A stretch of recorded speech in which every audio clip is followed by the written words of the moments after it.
Following is a free-for-download audiobook available on Google Drive. Srimad-Bhagavatam, Canto 10, Chapter 82. Krishna and Balram meet the inhabitants of Vrindavana. This chapter describes how the Yadavas and many other kings met at Kurukshetra during a solar eclipse and discussed topics concerning Lord Krishna. It also relates how Krishna met Nanda Maharaj and the other residents of Vrindavana at Kurukshetra and gave them great joy. Hearing that a total eclipse of the sun was soon to occur, people from all over Bharatvarsh, including the Yadavas, converged at Kurukshetra to earn special pious credit. After the Yadus had bathed and performed other obligatory rituals, they noticed that kings of Matsya, Shinara, and other places had also come, as well as Nanda Maharaj and the cowherd community of Raja, who were always feeling intense anxiety of separation from Krishna. The Yadavas, overjoyed to see all these old friends, embraced them one by one as they shed tears of happiness. Their wives also embraced one another with great pleasure. When Queen Kunti saw her brother Vasudeva and other members of her family, she put aside her sorrow. Yet still, she said to Vasudeva, quote, "O brother, I am so unfortunate because all of you forgot me during my tribulations. Alas, even one's relatives forget a person whom Providence no longer favors." End quote. Vasudeva replied, quote, "My dear sister, everyone is merely a plaything of fate. We Yadavas were also harassed by Kamsa, that we were forced to scatter and take shelter in foreign lands, so there was no way for us to keep in touch with you." End quote. The kings present were struck with wonder upon beholding Lord Sri Krishna and his wives, and they began to glorify the Yadavas for having gotten the Lord's personal association. Seeing Nanda Maharaj, the Yadavas were delighted, and each of them embraced tightly. Vasudeva also embraced Nanda with great joy and remembered how, when Vasudeva was tormented by Kamsa, Nanda had taken his sons, Krishna and Balrama, under his protection. Krishna and Balrama embraced and bowed down to Mother Yashoda, but their throats choked up with emotion, and they could not say anything to her. Nanda and Yashoda lifted their two sons onto their laps and embraced them, and in this way they relieved the distress of separation. Rohini and Devaki also embraced Yashoda, and remembering the great friendship she had shown them, told her that the kindness she had done by raising and supporting Krishna and Balaram could not be repaid even with the wealth of Indra. Then the Supreme Lord approached the young cowherd girls in a secluded place.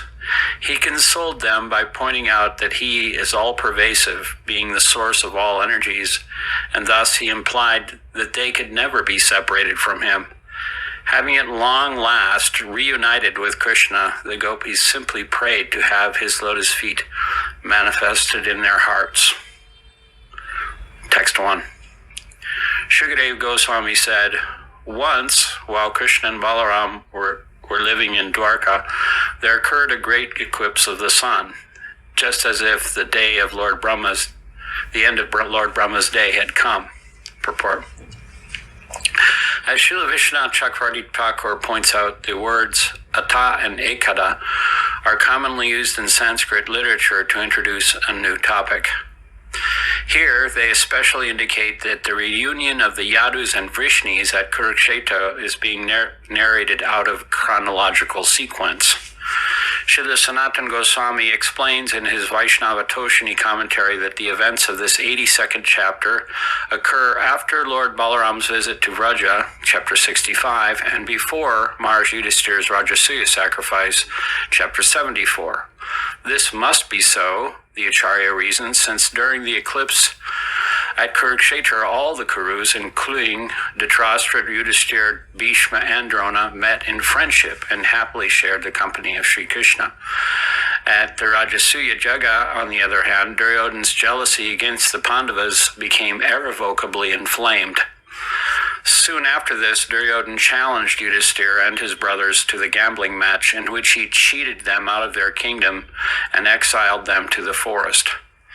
Right after the Pandavas' return from exile, the great battle of Kurukshetra took place, during which Bhishma and Drona were killed. So it is not logically possible for the solar eclipse at Kurukshetra to have happened after the Rajasuya sacrifice. Text 2. Knowing of this eclipse in advance, O king, many people went to the holy place known as Samanta Panchak in order to earn pious credit. Purport. Vedic astronomers of 5,000 years ago could predict eclipses of the sun and moon just as well as our modern astronomers can. The knowledge of the ancient astronomers went much further, however, since they understood the karmic influences of such events. Solar and lunar eclipses are generally very inauspicious, with certain rare exceptions, but just as the otherwise inauspicious Ekadasi day becomes beneficial when used for the glorification of Lord Hari, so the time of an eclipse is also advantageous for fasting and worship. The holy pilgrimage site known as Samanta Panchak is located at Kurukshetra, the, quote, sacred ground of the Kurus, end quote, where the Kuru king's predecessors performed many Vedic rich sacrifices. The Kurus were thus advised by learned Brahmanas that this would be the best place for them to observe vows during the eclipse. Long before their time, Lord Parshuram had done penance at Kurukshetra to atone for his killings. Samanta Panchak, the 5 ponds he dug there, were still present at the day of Dwapara Yuga, as they are even today. Text 3-6.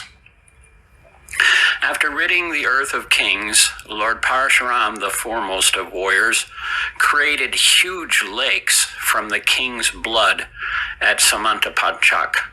Although he is never tainted by karmic reactions, Lord Parshuram performed sacrifices there to instruct people in general.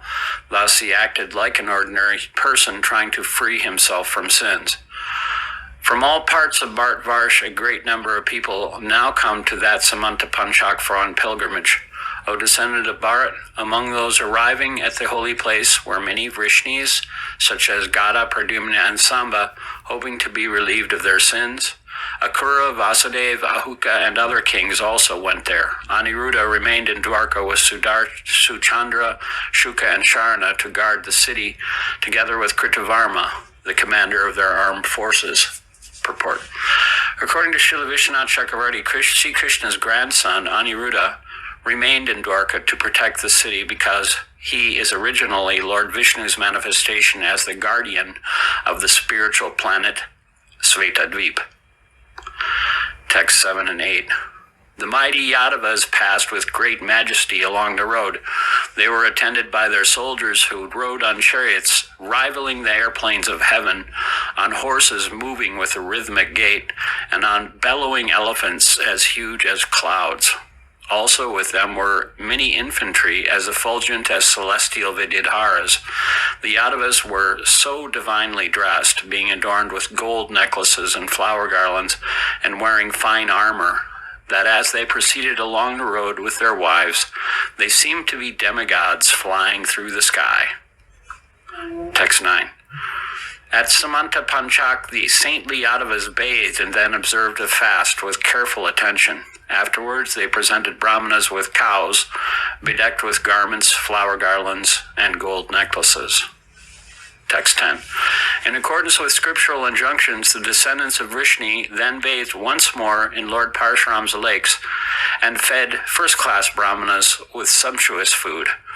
All the while they prayed, quote, "May we be granted devotion to Lord Krishna," end quote. Purport. The second bath marked the end of their fasting on the following day. Text 11.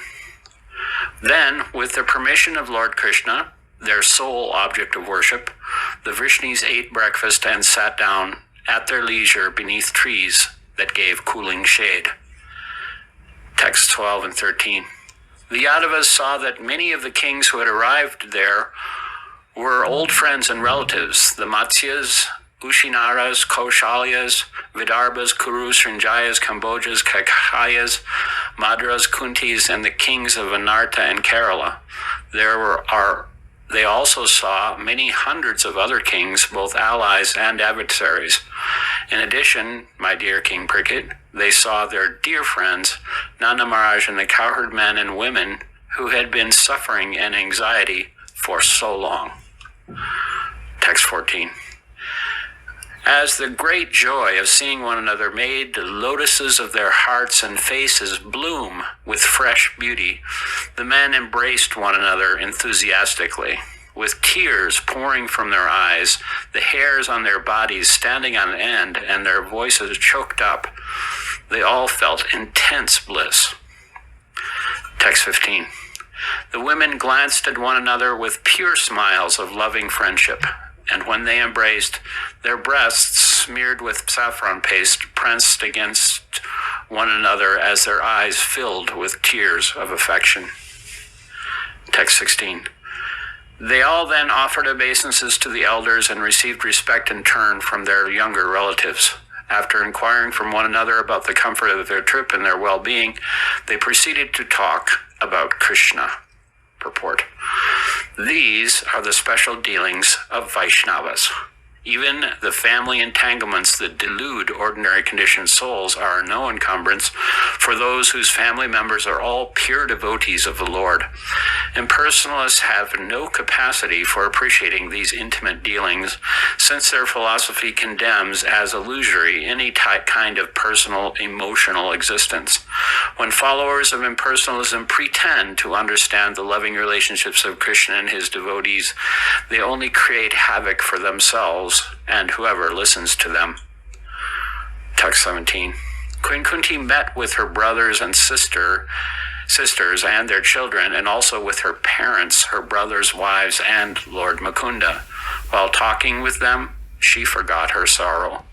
Purport. Even the constant anxiety of a pure devotee, apparently just the opposite of the impersonalist Shanti, can be an exalted manifestation of love of God, as exemplified by Srimati Kunti Devi, the aunt of Lord Krishna and the mother of the Pandavas. Text 18. Queen Kunti said, "My dear, respectable brother, I feel that my desires have been frustrated because although all of you are most saintly, you forgot me during my calamities." Purport. Here, Queen Kunti addresses her brother Vasudeva. Text 19. Friends and family members, even children, brothers, and parents, forget a dear one whom Providence no longer favors. Purport. Srila Sridhar Swami and Vishwanath Chakravarti Thakur both comment that Kunti does not blame her relatives for her suffering. Thus, she calls them, quote, most saintly persons, end quote, and alludes here to her own bad fortune as the cause of her unhappiness. Text 20. Shri Vasudeva said, "My dear sister, please do not be angry with us. We are only ordinary men, playthings of fate. Indeed, whether a person acts on his own or is forced by others, he's always under the Supreme Lord's control." Text 21. Harassed by Kamsa, we all fled in various directions, but by the grace of Providence, we have now finally been able to return to our homes, my dear sister. Text 22. Shukadeva Goswami said, Vasudeva, Ugrasena, and the other Yadus honored the various kings who became supremely blissful and content upon seeing Lord Achyuta. Text 23 through 26.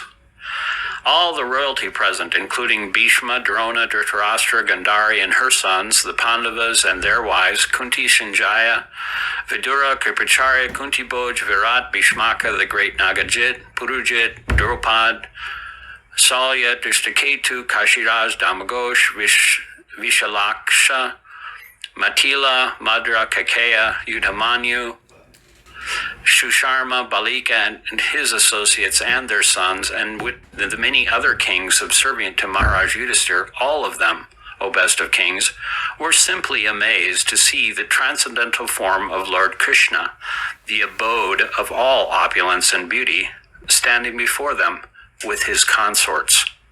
Purport. According to Srila Sridhar Swami, all these kings were now followers of Yudhisthira because he had subjugated each of them to earn the privilege of performing the Rajasuya sacrifice. The Vedic injunctions state that a Kshatriya who wants to execute the Rajasuya for elevation to heaven must first send out a, quote, victory horse, end quote, to roam freely. Any other king whose territory this horse enters must either voluntarily submit or face the Kshatriya or his representatives in battle. Text 27. After Lord Balrama and Lord Krishna had liberally honored them with great joy and enthusiasm, these kings began to praise the members of the Vrishni clan, Sri Krishna's personal associates. Text 28. The king said, O king of the Bhojas, you alone among men have achieved the truly exalted birth, for you continually behold Lord Krishna, who is rarely visible even to great yogis. Text 29 and 30. His fame, as broadcast by the Vedas, the water that has washed his feet, and the words he speaks in the form of revealed scriptures, these thoroughly purify the universe. Although the earth's good fortune was ravaged by time, the touch of his lotus feet has revitalized her, and thus she is raining down on us the fulfillment of all our desires. The same Lord Vishnu who makes one forget the goals of heaven and liberation has now entered into marital and blood relationships with you, who otherwise travel on the hellish path of family life.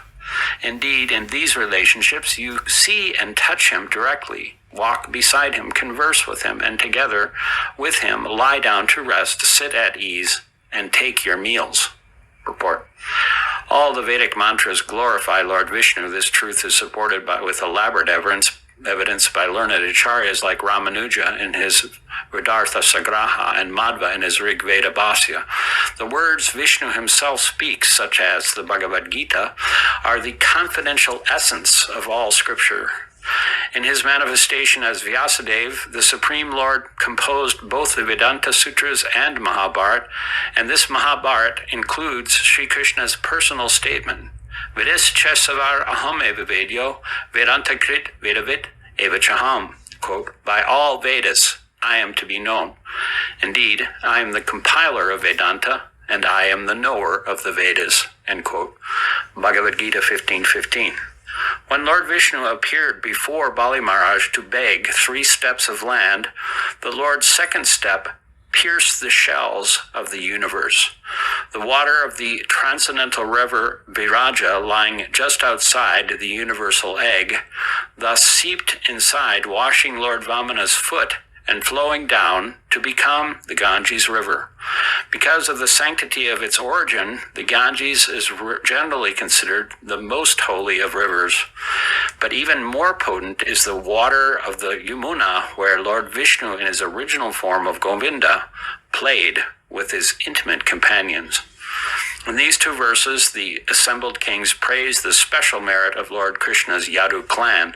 Not only do they see Krishna, but they are also directly connected with him by dual bonds of marital and blood relationships. Srila Vishwanath Chakravarti suggests that the word banda, besides its more obvious meaning of, quote, relation, end quote, can also be understood in the sense of, quote, capture, end quote, expressing that the love the Yadus feel for the Lord obliges him to always stay with them. Text 31. Shukadeva Goswami said, when Nanda Maharaj learned that the Yadus had arrived, led by Krishna, he immediately went to see them. The cowherds accompanied him, their various possessions loaded on their wagons. Purport. The cowherds of Vraja were planning to stay at Kurukshetra for some days, and so they came equipped with adequate provisions, especially milk products and other foods, for the pleasure of Krishna and Balaram. Text 32. Seeing Nanda, the Vrishnis were delighted and stood up like dead bodies coming back to life. Having felt much distress at not seeing him for so long, they held him in tight embrace. Text 33. Vasudeva embraced Nanda Maharaj with great joy. Beside himself with ecstatic love, Vasudeva remembered the troubles Kamsa had caused him, forcing him to leave his sons in Gokul for their safety. Text 34. O hero of the Kurus, Krishna and Balaram embraced their foster parents and bowed down to them, but their throats were so choked up with tears of love that the two lords could say nothing. Purport. After a long separation, a respectful child should first offer obeisances to his parents. Nanda and Yasoda gave their sons no opportunity for this, however, for as soon as they saw them, they embraced them. Only then could Krishna and Balaram offer their proper respects. Text 35. Raising their two sons onto their laps and holding them in their arms, Nanda and saintly mother Yasoda forgot their sorrow. Purport. Srila Vishwanath Chakravarti explains that after the initial embraces and obeisances, Vasudeva led Nanda and Yashoda into a tent as they held the hands of Krishna and Balaram. Following them inside were Rohini, other women and men of Vraja, and a number of attendants. Inside, Nanda and Yashoda put the two boys on their laps. Despite having heard the glories of the two lords of Dwarka, and despite seeing these opulences now before their eyes, Nanda and Yashoda looked upon them as if they were still their 8-year-old children. Text 36. Then Rohini and Devaki both embraced the queen of Vraja, remembering their faithful friendship she had shown them. Their throats choking with tears, they addressed her as follows. Purport. At this time, according to Srila Vishwanath Chakravarti, Sri Vasudeva invited Nanda outside to meet Ugrasena and other elder Yadus. Taking this opportunity, Rohini and Devaki talked with Queen Yashoda. Text 37. Rohini and Devaki said, "What woman could forget the unceasing friendship you and Nanda have shown us, dear Queen of Vraja? There is no way to repay you in this world, even with the wealth of Indra." Text 38. Before these two boys had ever seen their real parents, you acted as their parents and gave them all affectionate care, training, nourishment, and protection. They were never afraid, good lady, because you protected them just as eyelids protect the eyes. Indeed, saintly persons like you never discriminate between outsiders and their own kin. Purport. As Srila Vishwanath Chakravarti explains, Krishna and Balaram had not seen their parents for two reasons: because of their exile in Vraja, and also because they were never actually born, and therefore had no parents. Srila Vishwanath Chakravarti also describes that Devaki thought before speaking this verse, quote, "Alas, because for so long these two sons of mine had you, Yashoda, as their guardian and mother, and because they were immersed in such a vast ocean of ecstatic loving dealings with you, now that you are once more before them, they are too distracted to even notice me. Also, you are behaving as if insane and blind with love for them, showing millions of times more maternal affection than I possess. Thus, you simply keep staring at us, your friends, without recognizing us. So let me bring you back to reality on the pretext of some affectionate words." End quote. Then, when Devaki failed to get any response from Yashoda, even after addressing her, Rohini said, quote, "My dear Devaki, it is impossible just now to rouse her out of this ecstatic trance. We are crying in the wilderness, and her two sons are no less bound up in the ropes of affection for her than she is for them. So let us now go outside to meet with Prita, Draupadi, and the others." Text 39. Shukadeva Goswami said, while gazing at their beloved Krishna, the young gopis used to condemn the creator of their eyelids, which would momentarily block their vision of him. Now, seeing Krishna again, after such a long separation, with their eyes, they took him into their hearts, where they embraced him to their full satisfaction. In this way, they became totally absorbed in ecstatic meditation on him, although those who constantly practice mystic yoga find such absorption difficult to achieve. Report. According to Srila Vishwanath Chakravarti, just then Lord Balaram saw the gopis standing a short distance away. Seeing them trembling with eagerness to meet Krishna, and apparently ready to give up their lives if they could not, he tactfully decided to give up and involve himself elsewhere. The gopis then attained the state described in the current verse. In referring to the gopis' intolerant disrespect of Lord Balaram, or Brahma, quote, "the crater of eyelids," end quote, Shukadeva Goswami is giving vent to his own jealousy, subtle jealousy of the gopis' favored position. Srila Jiva Goswami offers an alternate understanding of the phrase Nitya Yujam, which may mean, quote, "even of the Lord's principal queens who tend to be proud of their constant association with him," end quote. In Krishna, the Supreme Personality of Godhead, Srila Prabhupada writes, quote, "Because they had been separated from Krishna for so many years, the gopis, having come along with Nanda Maharaj and Mother Yashoda, felt intense ecstasy in seeing Krishna. No one can even imagine how anxious the gopis were to see Krishna again. As soon as Krishna became visible to them, they took him inside their hearts through their eyes and embraced them to their full satisfaction. Even though they were embracing Krishna only mentally, they became so ecstatic and overwhelmed with joy that for the time being, they completely forgot themselves. The ecstatic trance which they achieved simply by mentally embracing Krishna is impossible to achieve even for great yogis constantly engaged in meditation on the Supreme Personality of Godhead. Krishna could understand that the gopis were wrapped in ecstasy by embracing him in their minds, and therefore, since he is present in everyone's heart, he also reciprocated the embracing from within." End quote. Text 40. The Supreme Lord approached the gopis in a secluded place as they stood in their ecstatic trance. After embracing each of them and inquiring about their well-being, he laughed and spoke as follows. Purport. Srila Vishwanath Chakravarti comments that Krishna expanded himself by his Vibhuti Shakti to embrace each of the gopis individually, thus waking each of them from her trance. He inquired, "Are you now relieved of your pain of separation?" End quote, and laughed to help lighten their spirits. Text 41. Lord Krishna said, "My dear girlfriends, do you still remember me? It was for my relative's sake that I stayed away so long, intent on destroying my enemies." Text 42. Do you perhaps think I'm ungrateful and thus hold me in contempt? After all, it is the Supreme Lord who brings living beings together and then separates them.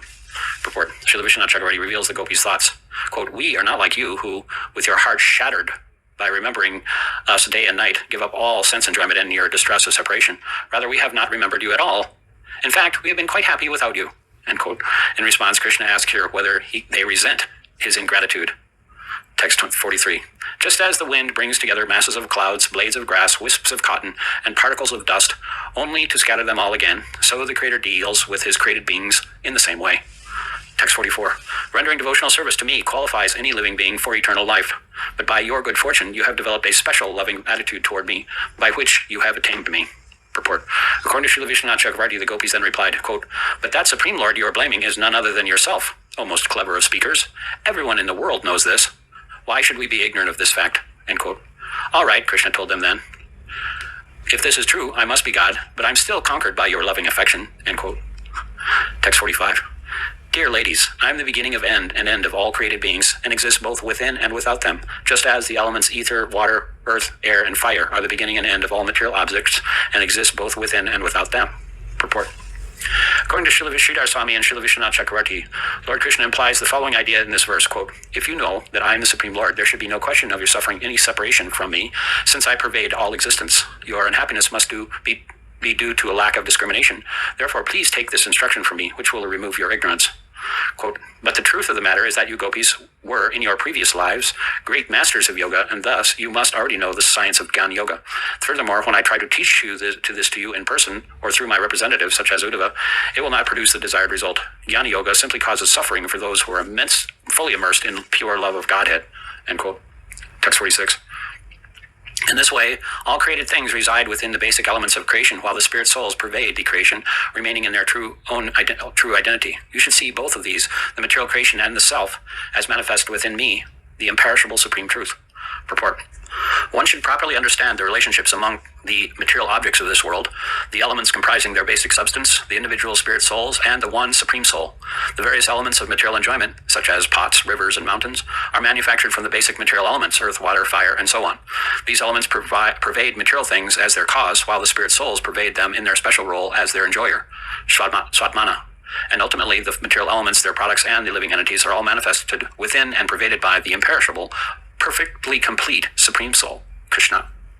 A jnani with realization of these facts should feel no separation from the Lord in any situation, but the gopis of Braja are much more elevated in their Krishna consciousness than ordinary jnanis. Because of their intense love for Krishna in his most human-like, all-attractive aspect, as a young cowherd boy, Krishna's internal potency, Yogamaya, covered their knowledge of his majestic aspects, such as his all-pervasiveness. Thus the gopis were able to relish in the intense ecstasy caused by their love and separation from him. Only in jest is Sri Krishna ascribing to them a lack of spiritual discrimination. Text 47. Shukadeva Goswami said, "Having thus been instructed by Krishna in spiritual matters, the gopis were freed of all tinges of false ego because of their incessant meditation upon him, and with their deepening absorption in him, they came to understand him fully." Purport. Srila Prabhupada renders this passage as follows in Krishna, quote, "The gopis, having been instructed by Krishna in this philosophy of simultaneous oneness and difference, remained always in Krishna consciousness and thus became liberated from all material contamination. The consciousness of the living entity who falsely presents himself as the enjoyer of the material world is called jivakosha, which means imprisonment by the false ego. Not only the gopis, but anyone who follows these instructions of Krishna becomes immediately freed from the jivakosha imprisonment. A person in full Krishna consciousness is always liberated from false egoism. He utilizes everything for Krishna's service and is not at any time separated from Krishna." End quote. Text 48. The gopis spoke thus, "Dear Lord, whose navel is just like a lotus flower, your lotus feet are the only shelter for those who have fallen into the deep well of material existence. Your feet are worshipped and meditated upon by great yogis and highly learned philosophers. We wish that these lotus feet may also be awakened within our hearts, although we are only ordinary persons engaged in household affairs." Purport. The translation and word meanings for this verse are taken from Srila Prabhupada's English rendering of Sri Chaitanya Charitamrita, Madhya 181, where this verse is quoted. Revealing the jealous mood in which the gopis spoke these deceptively reverential words, Srila Vishwanath Chakravarti gives their statements as follows, quote, O Supreme Lord, O directly manifest Supersoul, O crest jewel of the instructors with indefinitive knowledge, you were aware of our excessive attachment to home, property, and family. Therefore, you previously had Uddhava instruct us in the knowledge that dispels ignorance, and now you have done so yourself. In this way, you have purified our hearts of contamination, and as a result, we understand your pure love for us, free from any motivation other than assuring our liberation. But we are only unintelligent cowherd women. How can this knowledge remain fixed in our hearts? We cannot even meditate steadily on your feet, this focus of realization for great souls like Lord Brahma. Please be merciful to us and somehow make it possible for us to concentrate on you, even a little. We are still suffering the reactions of our own fruit of work, so how can we meditate on you, the goal of great yogis? Such yogis are immeasurably wise, but we are mere feeble-minded women. Please do something to get us out of this deep well of material life. End quote. Pure devotees are never motivated by desire for material elevation or spiritual liberation, and even if the Lord offers them such benedictions, the devotees often refuse to accept them, as stated by Lord Krishna in the 11th canto Srimad-Bhagavatam, 11:20-34. Nakanshit sadavo dira bhaktahi ekantino mama vanchanti api maya datam kaivalyam apurnarbhavam. Quote, because my devotees possess saintly behavior and deep intelligence, they completely dedicate themselves to me and do not desire anything besides me. Indeed, even if I offer them liberation from birth and death, they do not accept it. End quote. It is quite appropriate, therefore, that the gopis respond with a trace of jealous anger to Lord Krishna's attempt at teaching them Jnana Yoga. Thus, according to Srila Vishwanath Chakravarti Thakur, the words the gopis speak in this verse may be interpreted as follows. Quote, O sun, who directly destroys the darkness of ignorance, we are scorched by the sun rays of this philosophical knowledge. We are chakora birds who can subsist only on the moonlight radiating from your beautiful face. Please come back to Vrindavan with us, and in this way, bring us back to life. End quote. And if he says, quote, then come to Dwarka. There we shall enjoy together. End quote. They reply that Sri Vrindavan is their home, and they are too attached to it for them to take up residence anywhere else. Only there, the gopis imply, can Krishna attract them by wearing peacock feathers in his turban and playing enchanting music with his flute. Only by his appearing again in Vrindavan can the gopis be saved, not by any other kind of meditation on him or theoretical knowledge of the self. Thus end the purports of the humble servants of His Divine Grace, A.C. Bhaktivedanta Swami Prabhupada, to the 10th canto, 82nd chapter of the Srimad-Bhagavatam, entitled Krishna and Balrama Meet the Inhabitants of Vrindavana.